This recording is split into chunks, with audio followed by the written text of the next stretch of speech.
नमस्ते बच्चों, आपका स्वागत है आपके विज्ञान की कक्षा में। विज्ञान का मतलब विशेष ज्ञान। चलिए आज आपको विशेष ज्ञान के बारे में बताते हैं।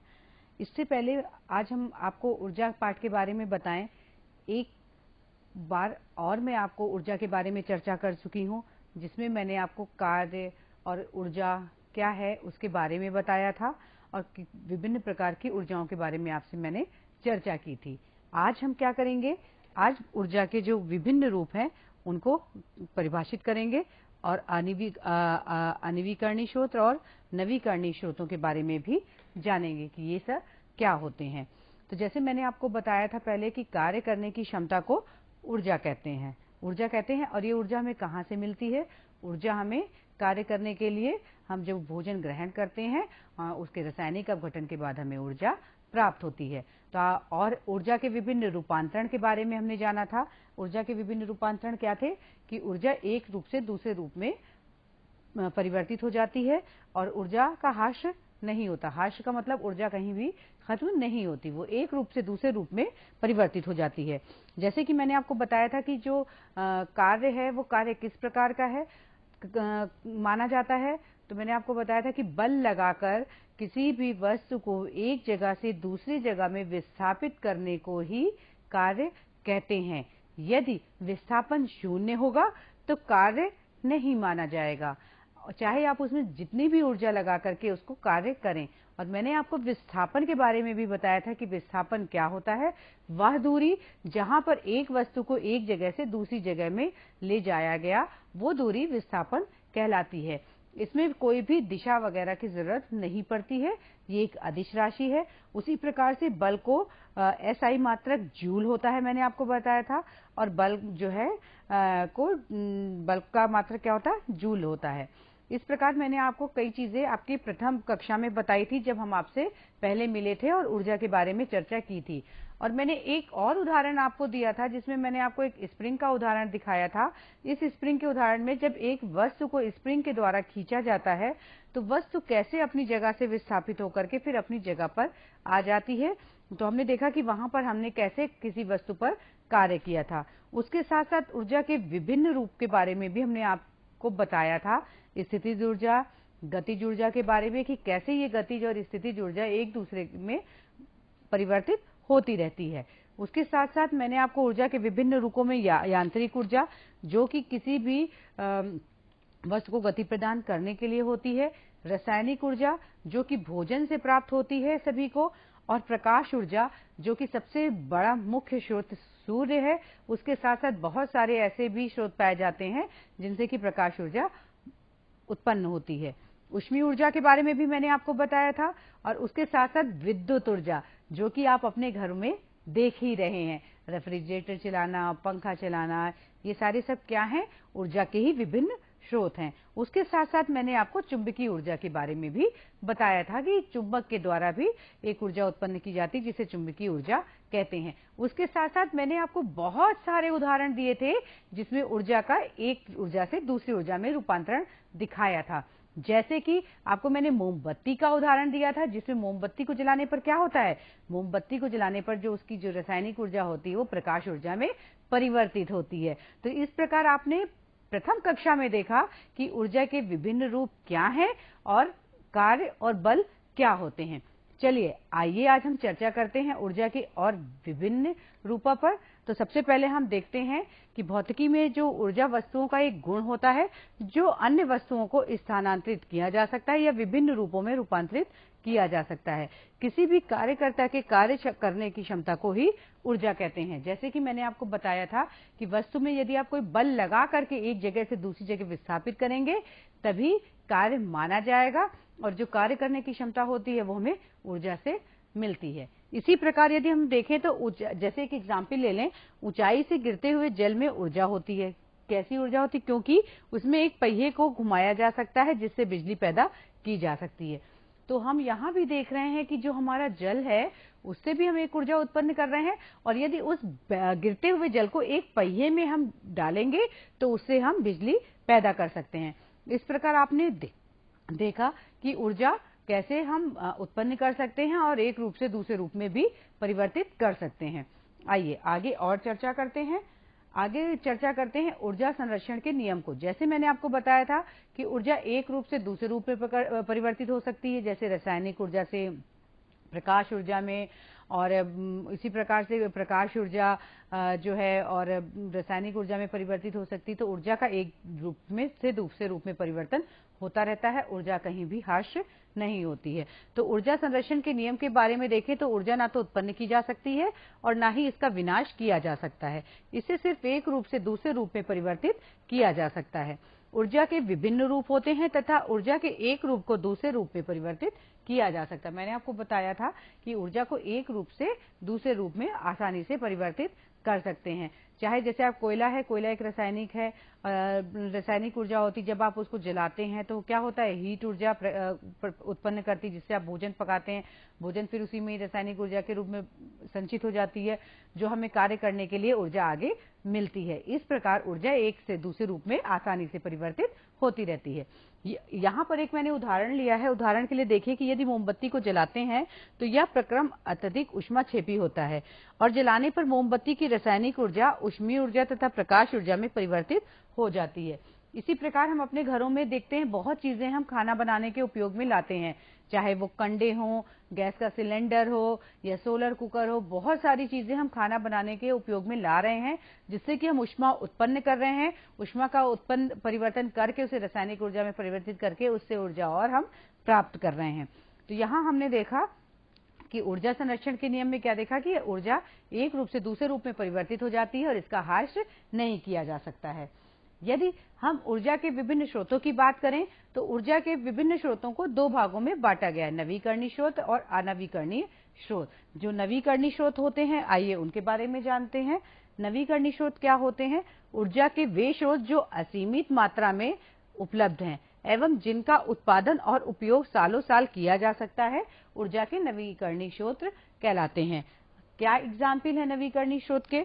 तो हवा, जल, बायोमास, सौर ऊर्जा, महासागरीय आदि ऊर्जा क्या है? नवीकरणीय स्रोत कहलाते हैं, क्योंकि ये असीम मात्रा में उपलब्ध हैं और इसका हम उपयोग बार बार भी कर सकते हैं, सालों साल तक कर सकते हैं, इसीलिए इसे नवीकरणीय स्रोत कहते हैं। अनवीकरणीय स्रोत, अनवीकरणीय स्रोत वे स्रोत होते हैं जो समाप्य होते हैं, जो सीमित मात्रा में उपलब्ध हैं एवं जिनका उपयोग लंबे समय तक नहीं किया जा सकता है, ऊर्जा के अनवीकरणीय स्रोत कहलाते हैं।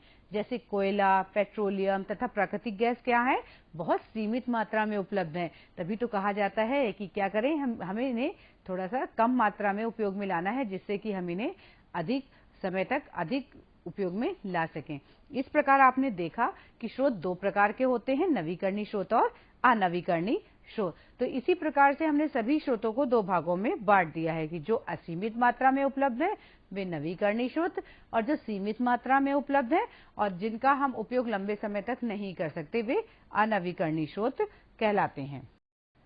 अब बात करते हैं ईंधन की। मैंने आपको बताया कि जो ऊर्जा है, क्या करते हैं कि हम बहुत प्रकार के जो स्रोत हैं वो ऊर्जा उत्पन्न करने के लिए ही ले रहे हैं, और ज्यादातर जो प्रकाश ऊर्जा होती है वो ईंधन के द्वारा ही उत्पन्न होती है। तो कुछ ना कुछ ईंधन का एक विशेष गुण होगा जिसके कारण हम इसको उपयोग में लाते हैं। तो देखते हैं कि ईंधन के क्या क्या गुण हैं।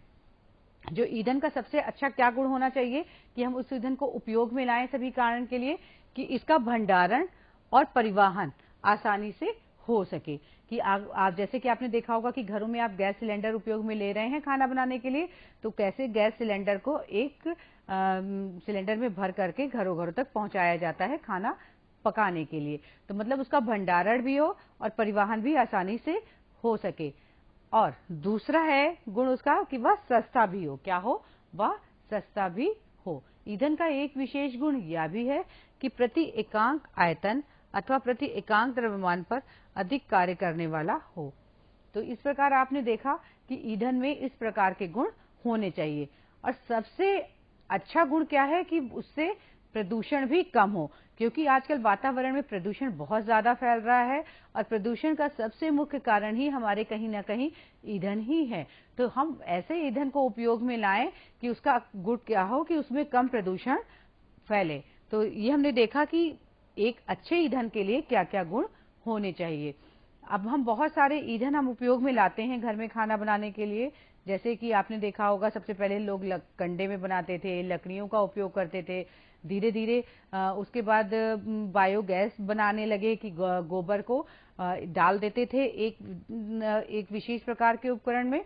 जब वो सड़ गल जाता था तो उससे एक प्रकार की मीथेन गैस निकलती थी जिससे कि खाना बनाया जाता था। तो इस प्रकार से ईंधन उपयोग में लाया जाता था। उसके बाद अब बहुत सिलेंडर का उपयोग करने लगे हैं। अब बहुत सारी पाइपलाइन वगैरह बिछा दी गई हैं कि हम गैस के द्वारा भी खाना बनाते हैं। तो हमने देखा कि जो एलपीजी है, कोयला, पेट्रोल, मिट्टी का तेल, ये सभी क्या है, ईंधन के उदाहरण हैं। अब हम पहले जान लें कि जो हमारा जो सीएनजी ईंधन है वो सबसे पहले कब शुभारंभ किया गया था। उसका शुभारंभ 13 अगस्त 2016 को पुणे महाराष्ट्र में इसका शुभारंभ किया गया था। और ये जैव सीएनजी ईंधन संयंत्र है जो कि 13 अगस्त 2016 को लगाया गया था। ये सबसे पहले पुणे और महाराष्ट्र में इसका शुभारंभ किया गया। तो हमने यहाँ पर देखा कि एक अच्छे ईंधन का क्या गुण होता है और कितने प्रकार के ईंधनों को हम उपयोग में लेते हैं। और सबसे पहला जैव सीएनजी ईंधन संयंत्र 13 अगस्त 2016 को महाराष्ट्र में बनाया गया। अब बात करते हैं भोजन की, क्योंकि हमें कार्य करने के लिए ऊर्जा कहाँ से मिलती है, भोजन से मिलती है। और मैंने आपको पाठ पढ़ाया था भोजन के विभिन्न स्रोत के बारे में, जहां पर मैंने आपको विभिन्न स्रोतों के बारे में पढ़ाया था जिसमें कार्बोहाइड्रेट, प्रोटीन, विटामिन जो कि शरीर की वृद्धि के लिए आवश्यक होते हैं, वो सब चाहिए जो कि एक हमें अच्छे भोजन के द्वारा मिलते हैं। और ये भोजन को हम क्यों ग्रहण करते हैं, क्योंकि भोजन में भी एक प्रकार की ऊर्जा होती है जो शरीर के लिए बहुत आवश्यक होती है। क्योंकि ये क्या करते हैं, शरीर की प्रतिरोधक क्षमता को भी बढ़ाने में सहायक होते हैं, शरीर का तापमान बनाए रखने में सहायक होते हैं, हमारे शरीर की मानसिक तथा कार्य करने की क्षमता भी हमें सभी ऊर्जा से ही मिलती है। तो आपने देखा ना कि भोजन हमारे लिए कितना आवश्यक है। तो आइए देखते हैं भोजन के बारे में। भोजन शरीर में कार्य करने की क्षमता बढ़ाता है तथा शरीर का तापमान बनाए रखने में सहायक होता है। शारीरिक व मानसिक विकास तथा कार्य करने के लिए ऊर्जा आवश्यक होती है। सबसे पहले प्रोफेसर निकोलस क्लीमेंटन ने 1824 में कैलोरी को ऊर्जा की इकाई के रूप में परिभाषित किया। जो हम भोज्य पदार्थ ग्रहण करते हैं उसको भी हम नापते हैं। नापने का एक कारक बनाया गया है जिसे निकोलस क्लीमेंटन ने 1824 में बनाया था। उन्होंने बताया कि जो कैलोरी है वो ऊर्जा की ही एक कार्यात्मक इकाई है जिसके द्वारा परिभाषित किया जाता है कि हमारे शरीर को कितने कैलोरी ऊर्जा की आवश्यकता होती है कार्य करने के लिए। उसके साथ साथ आइए ये देखते हैं कि पुरुषों को कितनी तरह के न्यूट्रिएंट्स की आवश्यकता पड़ती है। पुरुषों को प्रोटीन, कार्बोहाइड्रेट, वसा जैसे माइक्रोन्यूट्रिएंट भी अधिक मात्रा में आवश्यक होते हैं। जहां मैंने आपको बताया था कि जो भोजन हम ग्रहण करते हैं वो भोजन हम किसके द्वारा मापते हैं, कैलोरी के द्वारा। तो पुरुषों को 2000 से 2500 कैलोरी प्रतिदिन की आवश्यकता होती है और महिलाओं को कितनी आवश्यकता होती है, 1800 से 2200 कैलोरी तक की आवश्यकता होती है ऊर्जा और या कार्य करने के लिए। तो इस प्रकार आपने देखा कि कैसे पुरुष और महिलाओं में कितने कैलोरी की प्रतिदिन की आवश्यकता पड़ती है। अब बात करते हैं विभिन्न प्रकार के जो हम ईंधन उपयोग में ला रहे हैं उनके लिए हम कितने प्रकार के संयंत्रों का उपयोग करते हैं। तो सबसे पहले है बायोगैस। बायोगैस, क्योंकि मैंने आपको जब ईंधन का गुण पढ़ाया था तो मैंने आपको बताया था कि अच्छे ईंधन की विशेषता होती है कि उसमें प्रदूषण उत्पन्न ना किया जा सके। तो बायोगैस सबसे अच्छा प्रदूषण नियंत्रण कारक यंत्र है जो गोबर के सड़ने के द्वारा बनाया जाता है। इससे एक प्रकार की मीथेन गैस निकलती है जिससे कि भोजन पकाने और अन्य कार्यों में इस गैस को उपयोग में लाया जाता है। क्योंकि सबसे पहले पुरुषों देखा जाए तो हमारे पुरातत्व काल से लोग लकड़ी और चूल्हे में खाना बनाते हैं, क्योंकि लकड़ी पेड़ के द्वारा मिलती है, सूखी होती है और काट के उसको आसानी से चूल्हे में जला करके भोजन पकाया जा सकता है। लेकिन आपने देखा कि उससे धुआं कितना होता है। खाना बनाते समय आपकी मम्मी दादी लोगों को कितनी परेशानी होती होगी। तो धीरे धीरे इसका निष्कर्ष निकाला गया और बायोगैस का उपयोग में लाना शुरू किया गया कि जो जानवर होते थे, जो जानवरों का गोबर होता था, इन गोबर को इकट्ठा करके इसे सड़ाया जाता था और इस गैस का निर्माण किया जाता था। यह प्रदूषण को भी नियंत्रित करता है क्योंकि इसमें गोबर गैस खुले में नहीं पड़े रहते जिससे कीटाणु और मच्छर नहीं पनप पाते। बायोगैस के कारण लकड़ी की बचत होती है जिससे पेड़ काटने की जरूरत भी नहीं पड़ती। गैस इंजन में ऊर्जा को बिजली और हीट में बदलने के लिए बायोगैस का इस्तेमाल किया जाता है। तो अब देखते हैं कि बायोगैस संयंत्र कैसा है। बायोगैस का जो उत्पादन है एक जैव रासायनिक प्रक्रिया द्वारा होता है जिसके तहत विशेष प्रकार के बैक्टीरिया जैविक कचरे को उपयोगी बायोगैस में बदलते हैं। ये जो हमारा बायोगैस है, इसमें आप देखेंगे कि एक तरफ से क्या होता है, एक तरफ से जैविक कचरा डाला जाता है, सड़ता है, और दूसरी तरफ से गैस के द्वारा निकाला जाता है। ये गैस खाना बनाने के उपयोग में ली जाती है। उसके दूसरी तरफ एक आउटलेट पंप होता है, जिसके द्वारा जो अवशेष होता है उसको बाहर निकाला जाता है। मीथेन गैस बायोगैस का मुख्य घटक है, जो कि इसको और अन्य कामों में इसके उपयोग में इसको लिया जाता है। अब बात करते हैं बायोगैस। पहले गांव में जानवर वगैरह थे, तो जानवरों से आपने गोबर लेकर के उसको सड़ा करके मीथेन गैस बनाई। उसके बाद फिर सौर ऊर्जा का खोज हुई। सौर ऊर्जा क्या है? सौर ऊर्जा था कि जो हमारी प्रकाश ऊर्जा है, नेचुरल सूर्य पाया जाता है, उस नेचुरल सूर्य के द्वारा ही हम खाना पकाने, उसे अन्य कामों में इस्तेमाल करते हैं। कैसे करते हैं? इसमें एक प्रकार का पैनल बनाया जाता है कि जो सूर्य की किरणें जब पैनल पे पड़ती हैं तो इसकी जो फोटो इलेक्ट्रिक प्लेटें होती हैं वो गर्म हो जाती हैं, जिससे कि खाना आसानी से पकाया जाता है। ये विभिन्न आकार का होता है और बाजार में आसानी से उपलब्ध होते हैं। तो सौर ऊर्जा के बारे में जान लें। सौर ऊर्जा को दो तरीके से प्रयोग के हेतु बदला जाता है। सौर तापीय विधि, सोलर थर्मल, इसमें सूर्य की ऊर्जा से हवा तथा तरल को गर्म किया जाता है। इस विधि का प्रयोग घरेलू कार्यों में किया जाता है। और प्रकाश विद्युत विधि, फोटो इलेक्ट्रिक, इस विधि में सौर ऊर्जा को बिजली में बदलने के लिए फोटोवोल्टिक सेलों का भी उपयोग किया जाता है। मैंने आपको बताया कि सौर ऊर्जा खाना बनाने के लिए भी उपयोग किया जाता है, और इससे प्रकाश विद्युत यंत्रों को भी जलाने के इसको उपयोग में भी लिया जाता है। तो सौर ऊर्जा जो है वो कई रूपों में मदद में लाई जाती है। इससे विभिन्न प्रकार के लोग पानी गर्म कर लेते हैं, खाना बना लेते हैं। जब क्योंकि अगर ये जब प्रकाश ऊर्जा होती है तभी कार्य करता है, और जब प्रकाश ऊर्जा नहीं होगी तो ये कार्य नहीं करता है, क्योंकि इसमें प्रकाश का पड़ना आवश्यक होता है। तो बच्चों, आपने कहीं ना कहीं जरूर इसे देखा होगा।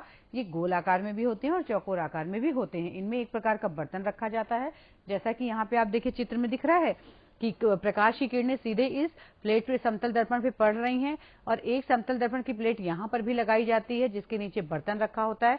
तो प्रकाश ऊर्जा को सीधे परिवर्तित किया जाता है इस बर्तन पर, जिससे कि खाना आसानी से पक जाता है। इस खाद्य सामग्री को काले डिब्बों में रखा जाता है, और ये पूरा संयंत्र एक लकड़ी के बॉक्स में बना हुआ होता है। तो आपने देखा कि कैसे एक सौर ऊर्जा का उपयोग करके घरों में आसानी से, बिना प्रदूषण के, बिना चीजों के इस्तेमाल से, कैसे खाना आसानी से हम पका सकते हैं। इससे आप पानी गर्म कर सकते हैं। उसके साथ साथ यदि आप सोलर पैनल का उपयोग करेंगे तो आपने देखा होगा कि गांव में जहां पर कि प्रकाश उत्पन्न करने के लिए कोई भी सुविधा नहीं है, तो आप ये पैनल लगा करके लाइट जला सकते हैं और पंखे की हवा भी आसानी से ले सकते हैं। लेकिन इसके लिए सूर्य का प्रकाश अति आवश्यक होता है। अब देखते हैं कि सोलर जो होता है कैसे कार्य करता है। जब सूर्य की रोशनी इन सोलर सेल पे पड़ती तो सेल द्वारा फोटोन की ऊर्जा अवशोषित की जाती है, और ऊपरी परत में पाए जाने वाले इलेक्ट्रॉन सक्रिय हो जाते हैं। तब इससे बनने वाली ऊर्जा का प्रवाह होना आरंभ हो जाता है। जब रोशनी क्या होता है, सोलर पैनल पे पड़ती है, तो इसके ऊपर जो इलेक्ट्रॉन होते हैं सोलर पैनल पे पाए जाते हैं ऊपरी परत पर, तो वो क्या होते हैं, सक्रिय हो जाते हैं, और सक्रिय होने के साथ ये ऊर्जा का प्रवाह करने लगते हैं। और इनको फिर क्या होता है कि सारे जो धीरे धीरे ऊर्जा बहती हुई सारे पैनल में फैल जाती है, और ये ऊर्जा का निर्माण करते हैं, जिससे कि बल्ब और पंखे आसानी से जलाए जा सकते हैं। तो आपने देखा है कि इस चित्र में दिखाया जा रहा है कि सोलर पैनल कैसे घर के सभी उपकरण को चला रहा है। इससे आप एक बैटरी के द्वारा थोड़ा सा स्टोर कर लेते हैं, फिर ये धीरे धीरे उपयोग में लाई जा सकती है। कि जब रात होती है तो गांव में आपने देखा होगा इसी चीजों की सुविधा होती है रोशनी उत्पन्न करने के लिए। आपके घरों में भी होगी, और ये गांव में सभी घरों में भी लगाई जाती है। इसके लिए सरकार ने बहुत सारी सुविधाएं दे रखी हैं कि जिसके द्वारा आप सोलर पैनल का उपयोग करके आप ऊर्जा को उत्पन्न कर सकें और घरों में रोशनी कर सकें। क्योंकि कहीं कहीं अब तो खैर गांव में सब जगह विद्युत ऊर्जा पहुंच चुकी है, लेकिन कुछ समय पहले इस चीज का निर्माण नहीं था। मतलब कहते हैं कि विद्युत ऊर्जा सभी गांव में नहीं पहुंची थी, तभी इन चीजों का उपयोग बहुत किया जाता था। अब बात करते हैं सौर ऊर्जा के उपयोग में।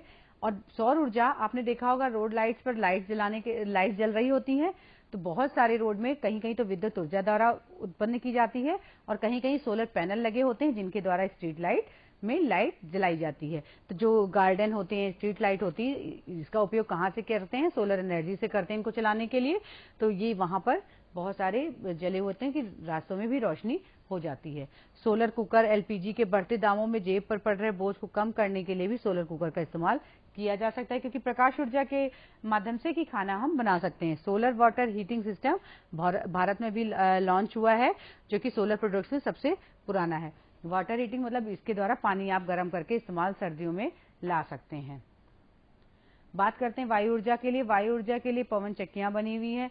ये सूर्य विकिरणों द्वारा भूखंडों तथा जलाशयों के आसमान गर्म होने के कारण वायु में गति उत्पन्न करती तथा पवनों का प्रवाह होता है। इसके द्वारा क्या कार्य किया जाता है? जल को कुएं से सींचने में, अनाज चक्की को चलाने में, टरबाइन को घुमाने में, जिससे जनित्र द्वारा विद्युत ऊर्जा उत्पन्न की जा सके। तो आपने देखा कि क्या होता है कि पवन जो चक्कियां होती हैं, तो इससे क्या होता है, एक गतिज ऊर्जा उत्पन्न होती है, जो कि बहुत सारे कार्य करती है। और जब आसमान गर्म हवा चलती है, तो इसके जो पंखे होते हैं, आप देख रहे हैं ना चित्र में कैसे ये घूम रहे हैं, तो इससे विभिन्न प्रकार की एक ऊर्जा उत्पन्न की जाती है, जो कि ऊर्जा विभिन्न प्रकार के कार्यों में उपयोग में लाई जाती है। जल ऊर्जा का भी उपयोग बहुत जगह पर किया जाता है। पहाड़ी क्षेत्रों में भी नदी में बहते हुए जल की धारा को आटा चक्की पीसने में, आपने देखा होगा कि आटा चक्की में जल की धारा प्रवाहित की जाती है, जिससे आटा पिसता है। यहाँ पर ये देखिए चित्र बना हुआ है। कई जगहों पर पहले आटा पीसने के लिए भी जल ऊर्जा का उपयोग किया जाता था। उसके साथ साथ नदियों और नहरों में बहते हुए जल द्वारा इमारती लकड़ी को एक स्थान से दूसरे स्थानों में ले जाने के लिए भी कार्य किया जाता था। इस प्रकार जल ऊर्जा को भी विभिन्न प्रकार में उपयोग में लिया जाता था। अब मैंने आपको विभिन्न प्रकार की ईंधन के बारे में बताया, जो कि हम उपयोग में लाते हैं। अब हम चर्चा करते हैं कि आज के हमने पाठ में क्या क्या सीखा है। मैंने आपको बताया कि ईंधन किसे कहते हैं, ईंधन का अच्छा गुण क्या होता है। ईंधन के एक अच्छे गुण में क्या होता है कि ईंधन सस्ता हो, प्रदूषण ना उत्पन्न करे, और इस प्रकार से ईंधन की अच्छी विशेषता यह है, आसानी सुगमता से एक स्थान से दूसरी जगह ले जाना उसे संभव हो। उसके साथ साथ जो ऊर्जा के दो स्रोत के बारे में चर्चा की थी, नवीकरणीय स्रोत और अनवीकरणीय स्रोत के बारे में आपको मैंने बताया था। पुनः प्राप्त होने वाली ऊर्जा को नवीकरणीय स्रोत और पुनः ना प्राप्त होने वाली ऊर्जा को अनवीकरणीय स्रोत कहते हैं। वायु, जल तथा सौर ऊर्जा जो है नवीकरणीय ऊर्जा के स्रोत कहलाते हैं, और ये बहुतायत में मिलते हैं। इनका उपयोग आप बार बार भी कर सकते हैं। इसके साथ साथ अनवीकरणीय स्रोत के बारे में देखें तो पत्थर का कोयला, डीजल, पेट्रोल आदि अनवीकरणीय स्रोत के अंतर्गत आते हैं। अब मैंने आपको भी बताया था कि जब हमने ईंधन के विभिन्न रूपों के बारे में पढ़ा, तो इसमें मैंने आपको बताया कि ऊर्जा के विभिन्न स्रोत होते हैं, जिसमें भोजन, पेट्रोल, डीजल, बायोगैस, सौर ऊर्जा, वायु ऊर्जा, जल ऊर्जा, ये सभी क्या हैं, ऊर्जा के विभिन्न स्रोतों के अंतर्गत आते हैं। तो अब हम एक बार विस्तार पूर्वक पूरे पाठ की चर्चा एक साथ कर लें। मैंने आपको पहले कार्य और ऊर्जा के बारे में बताया। कार्य और ऊर्जा के साथ साथ मैंने आपको विभिन्न प्रकार के ऊर्जा की अवधारणा बताई, ऊर्जा का रूपांतरण बताया कि कैसे ऊर्जा एक जगह से दूसरी ऊर्जा में रूपांतरित हो जाती है। ऊर्जा संरक्षण का नियम बताया, जिसमें मैंने आपको बताया कि ऊर्जा का ह्रास नहीं होता, ऊर्जा एक रूप से दूसरे रूप में परिवर्तित हो जाती है। विभिन्न उदाहरणों द्वारा मैंने ऊर्जा का रूपांतरण भी आपको समझाया। नवीकरणीय अनवीकरणीय स्रोत के बारे में बताया, अच्छे ईंधन की विशेषता बताई, और विभिन्न प्रकार के ऊर्जा के स्रोतों के बारे में भी मैंने आपसे अभी यहाँ पर चर्चा की है। तो अब मैं आशा करती हूँ कि आपको पूरा पाठ बहुत अच्छे से समझ में आ गया होगा। चलिए आगे करते हैं एक एक्सरसाइज, जिससे कि आपकी पकड़ और पाठ पर मजबूत हो जाए। वाक्य पूरा करते हैं। ऊर्जा का नवीकरणीय स्रोत क्या होता है, जो कि असीमित होते हैं, और क्या उदाहरण है इसका नवीकरणीय स्रोत का? सूर्य का प्रकाश और जल वगैरह, ये सारे क्या हैं, नवीकरणीय स्रोत हैं। ऊर्जा के अनवीकरणीय स्रोत क्या हैं, जो सीमित मात्रा में होते हैं और इनको कम मात्रा में उपयोग में लाते हैं, जैसे पेट्रोल वगैरह। कार्य करने की क्षमता को क्या कहते हैं, ऊर्जा कहते हैं। क्या कहते हैं, ऊर्जा कहते हैं। बायोगैस में क्या होता है, बायोगैस में गोबर को सड़ा करके मीथेन गैस उत्पन्न की जाती है। और भोजन में ऊर्जा किसमें संचित रहती है, भोजन में ऊर्जा रासायनिक रूप में संचित रहती है। तो अब आशा करती हूँ आपको पूरा पाठ अच्छे से समझ में आ गया होगा ऊर्जा के बारे में, ऊर्जा के विभिन्न स्रोत, ईंधन क्या है, सब चीजों के बारे में। चलिए आपको गृह कार्य देते हैं और देखते हैं कि आपने क्या सीखा है पाठ से। आपको उसको करना है, और आप इसकी सहायता के लिए आप अपनी पुस्तक का भी उपयोग में ले सकते हैं। आपको गृह कार्य करना है कि ईंधन किसे कहते हैं, किन्हीं 5 ईंधनों के आपको नाम लिखने हैं। तो चलिए आज के लिए, आज आपका पाठ समाप्त हो गया है ईंधन, और आज से विदा लेती हूँ, और आगे नए पाठ के द्वारा आपसे फिर आकर के मिलूंगी। धन्यवाद बच्चों।